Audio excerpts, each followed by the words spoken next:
नाज़रीन, रुपया पैसा में आपको खुशामदीद कहते हैं। मैं हूं Ali Nasir.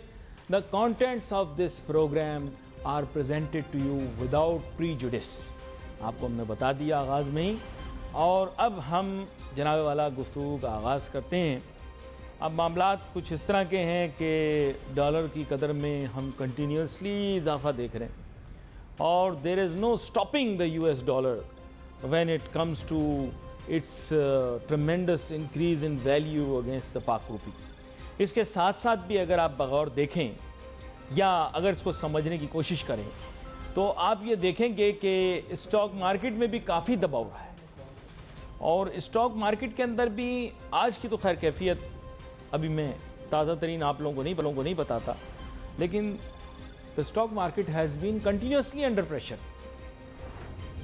Dollar is under, rupee is under pressure, the Pakistan Stock Exchange is under pressure, the dollar is rising, the price of oil is rising, तेल की बैनुल अक़वामी कीमतों में भी इजाफा हो रहा है। इसके सब के असरात जो हैं वो पाकिस्तान की मईशत पर मुरतब होते दिखाई। इसके साथ साथ हर आदमी, हर शख्स, टेलीविज़न हो, अखबार हो, सोशल मीडिया हो, महंगाई का जिक्र कर रहा है। महंगाई में इजाफा हो रहा है, महंगाई में इजाफा हो रहा है, महंगाई में इजाफा हो रहा है। अब देखें, एक नेशनल डिबेट का हिस्सा बन चुकी है बात कि महंगाई में इजाफा होता जा रहा है, इस महंगाई को हमने काबू में करना है, कंट्रोल में करना है। लेकिन unfortunately you and I both know कि जितने भी मेजर्स ले लिए जाएं, अगर डॉलर की कदर में इजाफा होता रहा तो महंगाई पर कंट्रोल रखना जो है इट्स क्लोज टू इम्पॉसिबल। इसके साथ साथ हमारे मुल्क के अंदर आपको ये भी अंडरस्टैंड करना है कि मैकेनिज़्म ये है कि महंगाई ही दरअसल हमारी इकोनॉमी की ड्राइविंग फोर्स है। हाँ, वाकई में inflation is the driving force behind Pakistan economy. अगर इस मुल्क में इन्फ्लेशन ना हो तो यकीन करें सारी मल्टीनेशनल कंपनियां यहां से चली जाएं, क्योंकि 10 की चीज़ आज 12 की और 12 की कल 14 में बेची जा सकती है। लेकिन अमेरिका में तो इस तरह नहीं कर सकते ना, वहां तो मुश्किलात का सामना करना पड़ेगा। हो सकता है अवाम उसको एक्सेप्ट ही ना करे, हो सकता है डिमांड सप्लाई के दरमियान बैलेंस क्रिएट करने के लिए गवर्नमेंट मेजर्स ले। ये तो एक मुनफरिद मुल्क है ना पाकिस्तान, कि चीज़ों की कीमतों में इजाफा हो रहा है, हर आदमी बैठा हाय हाय कर रहा है, लेकिन महंगाई पर कोई भी काबू नहीं पा रहा। मेरे साथ बहुत ही अहम मेहमान शामिल गुफ्तगू होंगे। डॉक्टर मिर्ज़ा इख्तियार बेग साहब, जो कि मेरे साथ मौजूद हैं यहाँ कराची स्टूडियोज़ में, और हमारे साथ बड़ी ख़ास मेहमान भी मौजूद होंगे। उनका भी आपसे तारुफ मैं ज़रूर कराऊँगा, और ये भी बताऊँगा कि वो बैनुल अक़वामी सतह के इकोनॉमिस्ट भी हैं और मामलात को बड़ी गहराई से देखते हैं। डॉक्टर मोहम्मद शहबाज साहब, आपको भी वेलकम करता हूँ शो। जी, बहुत शुक्रिया अली भाई। गुफ्तगू का आगाज़ डॉक्टर मिर्ज़ा इख्तियार बेग साहब आपसे करता हूँ। बात कुछ ऐसी है कि डॉलर की कदर के अंदर मुस्तकिल इजाफा हो रहा है, और ब्लेम ये है, अवाम को ये तासुर दिया गया है कि एक्सपोर्टर्स ने इससे बहुत बेनिफिट किया है, और शायद इसाक डार साहब जो कि प्रोग्राम लंदन में देख रहे हैं। सलाम सर, क्या हाल है? खैर खैरियत से? इसाक डार साहब बड़े गौर से प्रोग्राम देखते हैं आजकल, तो वेला टाइम बहुत है। तो बुनियादी बात यह है कि वो गलत कर रहे थे जो उन्होंने डॉलर को स्टेबलाइज रखा हुआ था, रूपी को स्टेबलाइज रखा हुआ था। ये बड़ा अच्छा काम हुआ कि डॉलर को महंगा कर दिया गया, इससे पाकिस्तान की मईशत को बड़ा फायदा हुआ। ये पहले मुझे एक्सप्लेन करें कि डॉलर की कदर में इजाफा करके, रुपए को कमजोर करके पाकिस्तान की मईशत को कैसे फायदा पहुंचा, जरा मुझे बताइएगा, फिर आगे चलते हैं। जी देखिए, पहली चीज़ तो यह है कि हमारे जो फॉरेन रिजर्व थे, और अभी आपने जो इसाक डार साहब का नाम लिया, उस वक्त उन्होंने एक अपनी, हर फॉरेन फाइनेंस मिनिस्टर की हिकमत अमली होती है, तो उन्होंने अपनी हिकमत अमली के तहत डिमांड सप्लाई मैनेजम को, जो मैकेनिज़्म है, उन्होंने उसको कंट्रोल किया। और जब भी डॉलर की डिमांड मार्केट में आती थी तो हम अपने फॉरेन रिजर्व से डॉलर मार्केट में फेंक देते थे, ताकि वो डिमांड जो है वो कम हो जाए या ख़त्म हो जाए और डॉलर ऊपर नहीं बढ़ना पाए। इस तरह से आपने देखा कि तवील अरसे तक उन्होंने 98 रुपीज़ पे रखा, और एक बार 102 हो गया था डॉलर, तो तमाम बैंकों के प्रेसिडेंट और गवर्नर स्टेट बैंक को इस्लामाबाद में बुला लिया था, और फिर वो दोबारा उसी पे लेकर आए। ये एक हिकमत अमली थी। लेकिन इकनॉमिक्स के स्टूडेंट होते हुए और जो इंटरनेशनल पंडित हैं माशियात के, वो कहते हैं कि नहीं, आपको डॉलर को मार्केट मैकेनिज़्म पे छोड़ना चाहिए, और जो डॉलर की असली कदर है आपकी माशी इशारों को देखते हुए वो मार्केट में तायुन करेगी। बहुत सही लफ्ज़ आपने कहा। अब हमारा इस वक्त जो सूरत हाल है वो ये है कि इंपोर्ट्स हमारी बढ़ रही हैं, और इस बार हम एक्सपेक्ट कर रहे हैं कि 65 से 70 बिलियन डॉलर की हमारी इंपोर्ट हो जाएंगी।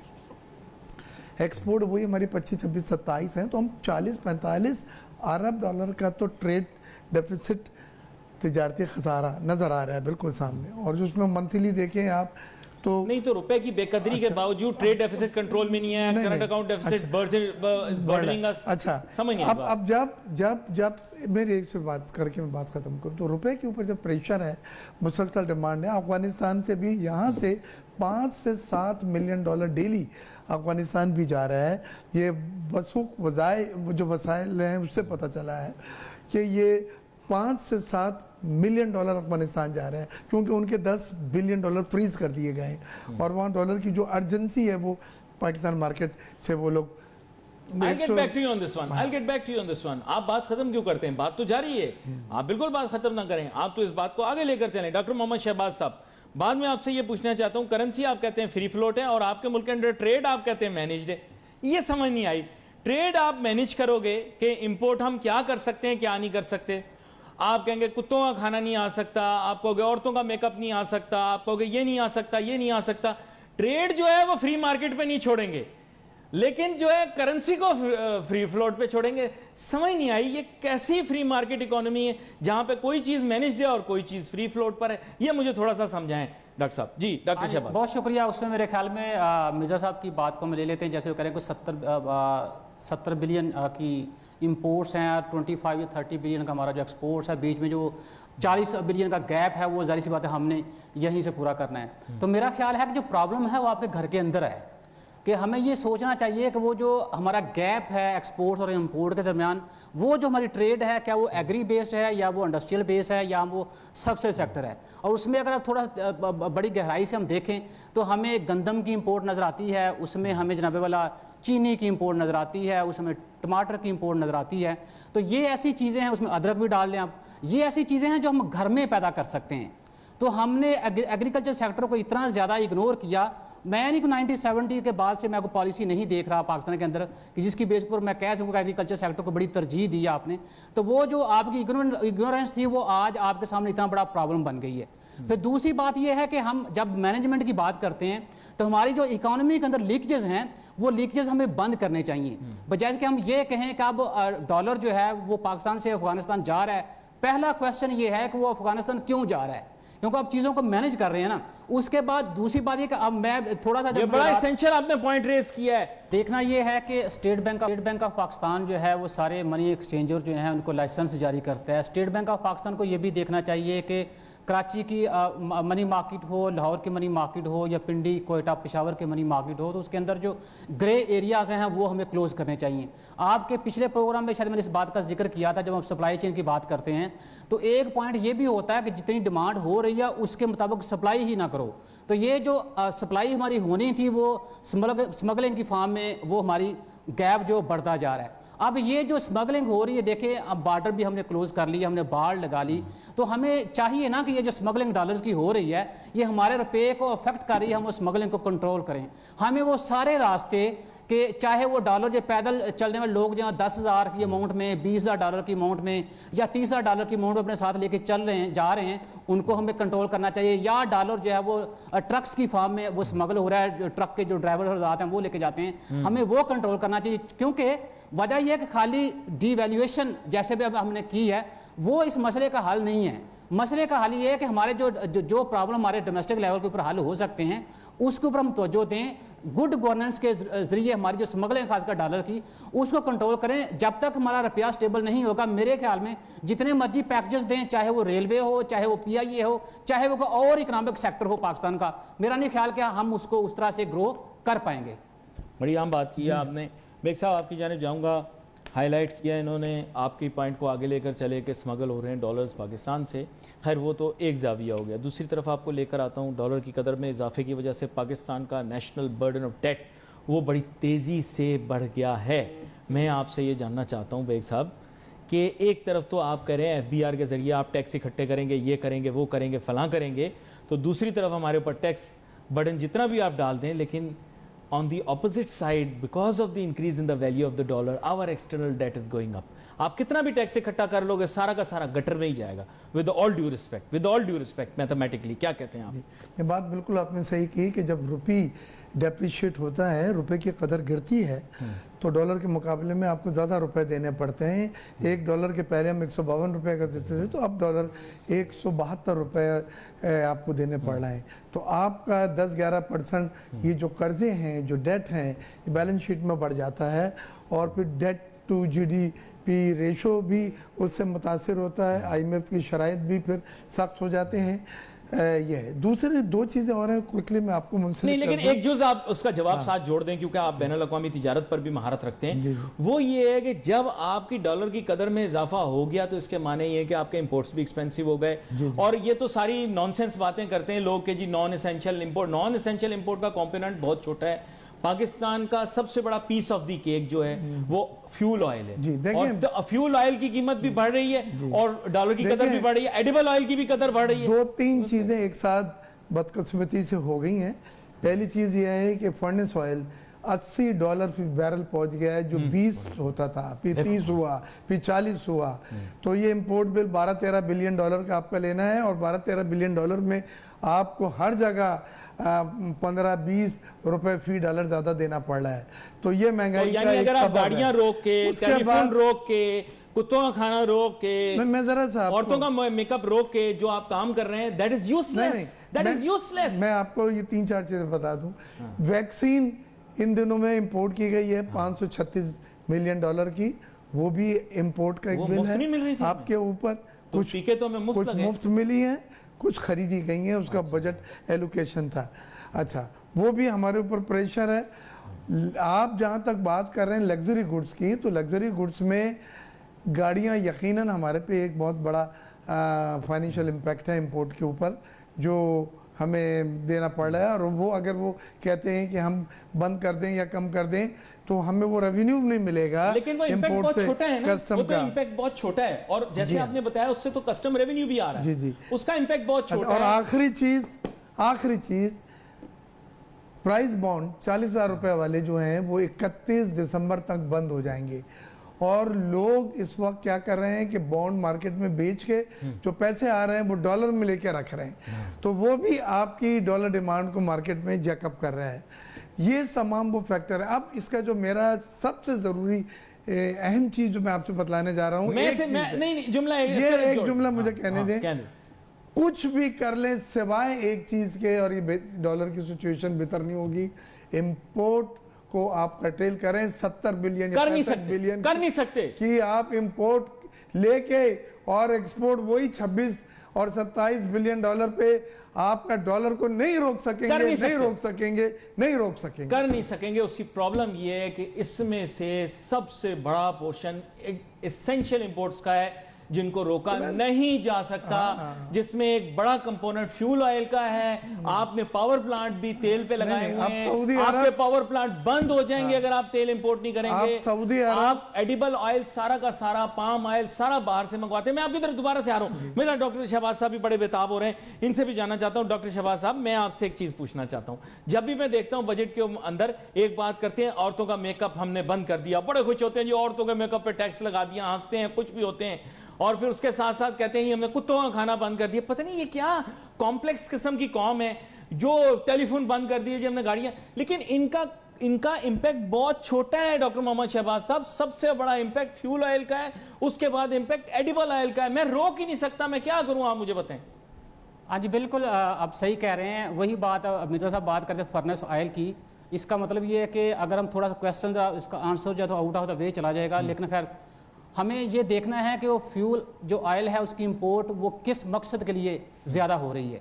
क्या उससे हम बिजली पैदा कर रहे हैं, या उससे हम ट्रांसपोर्टेशन जो है उसको हम स्टिमुलेट कर रहे हैं, या कोई अदर रीजंस हैं। हम अगर थोड़ा बिजली पैदा करने की तरफ आते हैं, और ये बात जो प्राइम मिनिस्टर साहब ये मान चुके हैं, बल्कि पूरी दुनिया मानती है इस बात को, कि हम जियोग्राफिकली दुनिया के उस खित्ते में मौजूद हैं जहाँ से हम दुनिया की सस्ती तरीन रीन्यूएबल एनर्जी पैदा कर सकते हैं। तो आप जनाबे वाला उसके ऊपर फोकस करने के बजाय आप आज भी फर्नेस ऑयल से बिजली पैदा करते हैं जो कि बहुत महंगी बिजली पैदा हो रही है। और आपने अब ये ऐलान भी कर दिया है कि महंगाई की वजह से या डॉलर की कीमत बढ़ने की वजह से या इसके कोई और रीजंस हैं, अब 60% जो है वो बिजली की कास्ट की प्रोडक्शन में इजाफा हो चुका है। तो जब बिजली की कास्ट जो है उसमें 60% इजाफा होगा तो जाहिर सी बात है अगेन वो अफेक्ट करेगा यूनिट प्राइसेस की फॉर्म में लोगों को। तो हम उस चीज़ को कंट्रोल क्यों नहीं करते? हमारी जो एनर्जी मिक्स है, जो हमारे पास अवेलेबल रिसोर्सेज हैं, उसके ऊपर फोकस क्यों नहीं करते? तो मेरा ख्याल है कि उसके ऊपर फोकस करके तो हम ये बात जो करते हैं कि हमारे इंपोर्ट बिल के अंदर जो मेजर पोर्शन है फ्यूल इंपोर्ट का वो कम हो सकता है। एक चीज डॉक्टर मोहम्मद शहबाज साहब, सॉरी ट्रांसपोर्ट की बात कर रहा हूं मैं आपसे, ट्रांसपोर्ट वाली सेकंड पॉइंट पे बात की। क्या फुसड्डी थर्ड क्लास पुरानी गाड़ियां पाकिस्तान के अंदर जिनके इंजन्स जो हैं उनकी फ्यूल एफिशिएंसी बहुत लो है, उनमें पेट्रोल ज्यादा लगेगा या लेटेस्ट हाइब्रिड गाड़ियां जो कि जदीद तरीन टेक्नोलॉजी पर बनी हुई हैं और वो कम से कम तेल इस्तेमाल करती हैं वो बेहतर रहेंगी?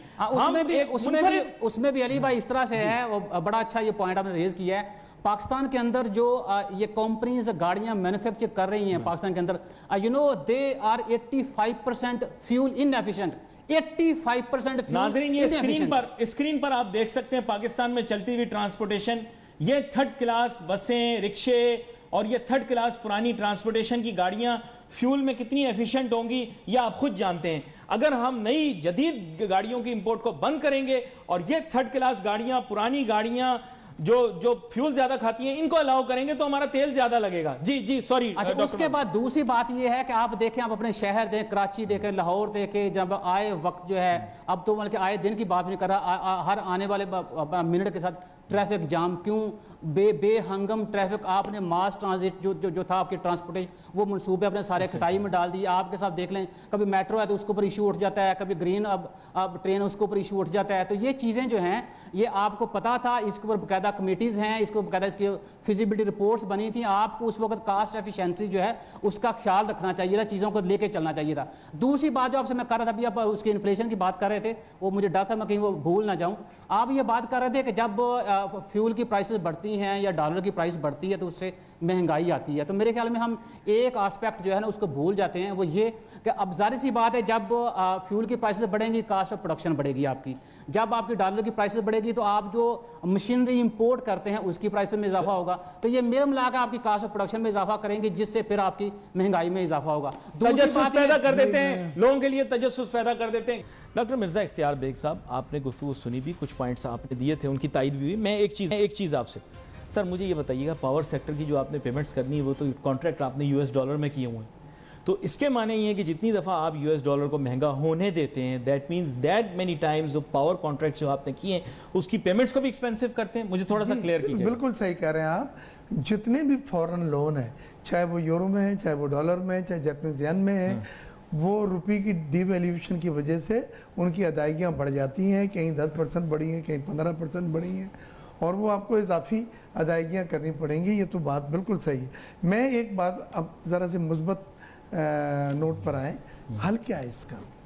अभी आपने कहा जी डॉलर तो आपको रोक नहीं सकते, पेट्रोलियम मसनूआत तो खरीदनी है और $80 फी बैरल हो गया है तो हमें ज़्यादा देना पड़ रहा है। अब हमारे पास इसका सिर्फ एक हल है, वो हल ये है कि जिस सेक्टर पे ज़राई अजनास जो आप इंपोर्ट करके बिलियंस ऑफ डॉलर खर्च कर रहे हैं, कॉटन की फसल 13 मिलियन बेल होती थी हमारी, इस बार 8 मिलियन बेल हुई है, बाकी हमने इंपोर्ट किया, बिलियंस ऑफ डॉलर्स पे दिए हैं।